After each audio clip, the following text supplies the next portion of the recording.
Olá, alunos do quinto ano, sou a professora Marilene. Vou fazer com vocês as atividades de língua portuguesa da semana 3/11 a 6/11 de 2020. Aqui em língua portuguesa, nós temos o conto do folclore oriental. Traz por título A Semente da Verdade. O imperador precisava achar um sucessor. Sem filhos, nem parente próximo, ele decidiu chamar todas as crianças do reino. Tai foi uma delas. Ele era um ótimo menino. Dedicava-se ao jardim de sua casa e cada planta tocada por ele crescia viçosamente forte. No dia marcado, dirigiu-se até o palácio, onde havia milhares de pequenos súditos. O imperador disse: Crianças, preciso escolher o meu sucessor entre vocês. Vou lhes dar uma tarefa. Aqui estão algumas sementes e quero que vocês a cultivem. O trono será daquele que me trouxer daqui 1 ano a planta mais bonita. Tai era um excelente jardineiro e com certeza faria muito bem o que o imperador pediu. Porém, por mais que esforçasse, a semente não brotava. O menino fez de tudo o que podia, mas seus esforços não adiantaram, até o dia de apresentar a planta ao imperador. A semente de Tai não havia brotado e o menino estava tão preocupado que não queria enfrentar as outras crianças. Porém, seu avô disse: Você é honesto, vai até o imperador e diga a verdade. Sua dedicação foi máxima, mas a semente não brotou.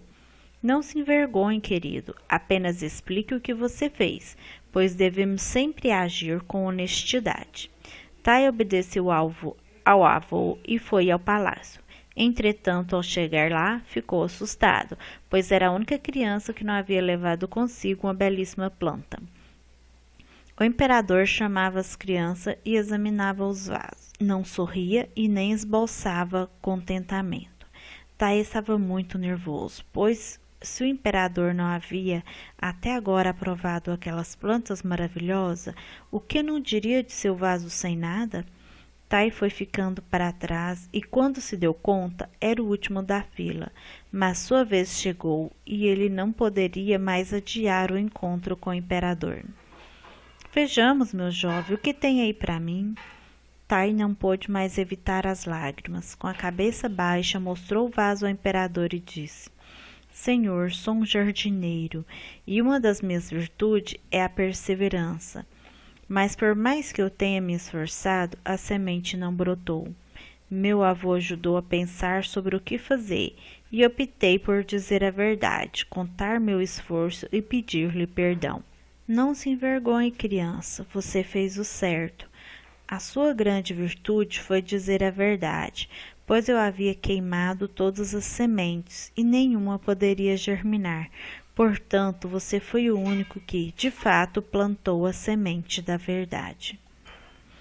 Porque o texto fala que o menino Tai foi o único que plantou a semente da verdade, porque todas as crianças levaram uma planta, né? Só Tai que não levou, porque a semente que os outros plantaram não era a semente que o rei e que o imperador entregou para eles, porque como ele havia queimado a semente, elas não poderiam germinar, elas não tinham como nascer.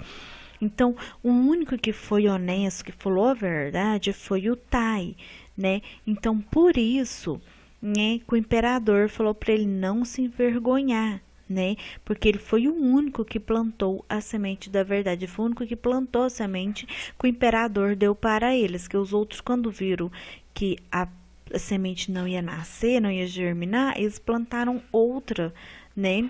Outra planta e levou para o rei. Então vamos às atividades. Na atividade 1 fala assim: o que o texto nos ensina? O texto, eles nos ensina valores éticos que as crianças incentivá-las a refletir sobre a importância da seriedade, da honestidade, não é? Então, isso que esse texto está nos ensinando. Nós vamos escrever aqui nessas linhas. Então, aqui está a resposta da número 1, né? Que ele está nos ensinando a importância da honestidade, da seriedade, a importância de ser honesto, né? Porque aqui nessa história, se o Tai não tivesse sido honesto, ele também não teria sido escolhido para o rei, não é? Mas como ele mostrou que foi honesto, que plantou lá a sementinha, que ela não nasceu, Ele provavelmente foi escolhido pelo rei. Agora nós vamos fazer atividade de língua portuguesa da Escola Presidente Itamar Franco, né? O texto traz por título As bruxas não existem. As bruxas não existem. Quando eu era garoto, acreditava em bruxas, mulheres malvadas que passavam o tempo todo maquinando coisas perversas. Os meus amigos também acreditavam nisso. A prova para nós era uma mulher muito velha, uma solteirona que morava numa casinha caindo aos pedaços no fim de nossa rua. Seu nome era Ana Custódio, mas nós só chamávamos de bruxa. Era muito feia, ela era gorda, enorme, os cabelos pareciam palha, o nariz era comprido, ela tinha uma enorme verruga no queixo.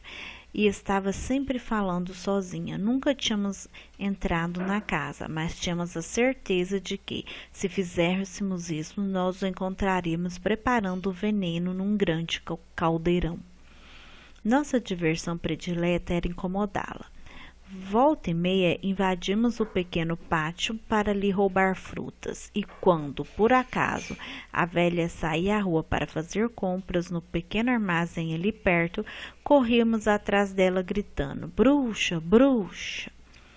Então aqui está contando, né, a história, né, de um texto onde os meninos chamavam uma senhora, né, muito velha, já de idade, que morava na rua da sua casa, de bruxa, né, só porque ele era gordo, tinha uns cabelos assim, parecido com de palha, o cabelo não era muito bem tratado e tinha um nariz comprido, né.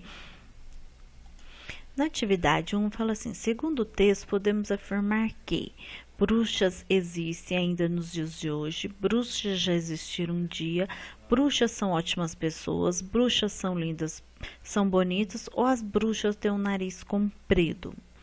Segundo o texto, por que eles achavam, né, que a mulher era uma bruxa? Porque ela tinha o quê? Um nariz comprido, tá? 2. Leia o texto. Quando eu era garoto, acreditava em bruxas, mulheres malvadas que passavam o tempo todo maquinando coisas perversas. O que significa o trecho sublinhado, maquinando coisas perversas? Então, aqui ele quer saber o que significa esse texto, né? Que é maquinar coisas perversas. O que é maquinar coisas perversas? Se você sabe, né, o que significa isso aqui, você vai marcar para nós. Então, qual que é o significado? Significa planejar ações e atitudes malvadas ou ruins, tá? Então, a resposta é a letra A, né? Planejar ações ou atitudes ruins. Então, você marca aí a letra A, tá? Como respostas. Número 3. A bruxa estava sempre falando com quem? Com ela mesma, com os meninos, com as meninas, com os vizinhos, com suas amigas. Com quem a bruxa andava falando? Com ela mesma. O texto não fala que ela andava falando sozinha, só falava com ela mesma. Qual a característica o texto não menciona sobre a bruxa? Qual dessas características aqui, ó, não é falada no texto? O texto fala que a bruxa é feia? Fala, não fala? Fala que ela é enorme, que ela tem um nariz comprido, que ela é gorda ou que ela é alta? A única característica dessa aqui que não é mencionada no texto é que a bruxa é alta, não é? Porque fala que ela é feia, que ela é enorme, que ela tem o nariz comprido e que ela é gorda. Então, a característica que não é falada é que ela é alta, tá? Então, a letra E. Número 6. Quando entravam no pátio da bruxa, o que pegavam lá? Quando as crianças entravam lá no pátio da bruxa, o que elas pegavam lá no quintal da bruxa? Pegavam frutas, não é? Elas entravam para pegar frutas. Retire da história uma palavra com o sufixo inha, uma palavra com o sufixo ona e uma palavra com o sufixo amos. Então, aqui, ó, com o sufixo inha, nós temos a palavra sozinha, tá? Então, nós vamos escrever aqui, ó, sozinha. Essa palavra foi retirada do texto. Com o sufixo ona, falava que ela era o quê? Solteirona, não é? Ó, solteirona. Falava que a bruxa era solteirona. Então, aqui, ó, o sufixo ona aqui, ó. Vou grifar eles aqui para vocês, ó. Ó, o sufixo, né? Que tá lá pedindo no texto, ó. Ona, tá vendo, ó? Inha aqui, ó. Viu? Tá aqui. Agora com o sufixo amos, o que que tinha? Chamávamos, eles não chamavam ela de solteirona? Então, nós vamos escrever aqui, ó.